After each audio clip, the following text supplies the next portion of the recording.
ये रक्तपात शांति और अहिंसा की नीति पर चलने वाले उन्हीं गांधी जी के कारण हुआ जिन्होंने अपने प्रत्येक भाषण और लेख में क्रांतिकारियों की निंदा की।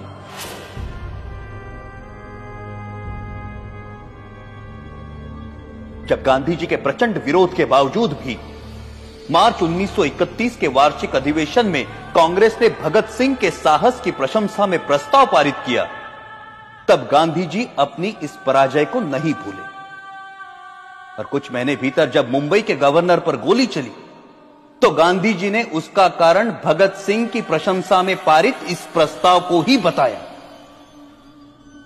सुभाष चंद्र बोस ने गांधी जी के इस कथन का विरोध किया। परिणाम स्वरूप गांधी जी सुभाष बोस को भी अपना शत्रु समझने लगे। Our struggle is no doubt a non-violent struggle, but even a non-violent struggle demands an army, an organization, and a machinery. और उनका कांग्रेस अध्यक्ष चुने जाने पर गांधी जी ने कहा कि सुभाष की जीत गांधी की हार है। जब तक उन्हें कांग्रेस अध्यक्ष की गद्दी से नहीं उतारा गया तब तक उनका क्रोध शांत नहीं हुआ। जो लोग कहते हैं कि मात्र गांधी जी के परिश्रम से हमें आजादी मिली, वो एक झूठा इतिहास लिखना चाहते हैं। जब तक देशभक्त क्रांतिकारियों के बलिदान को अंधेरे में रखा जाएगा तब तक हमारी आने वाली पीढ़ियां इतिहास के सवेरे से वंचित रहेंगी। Order order.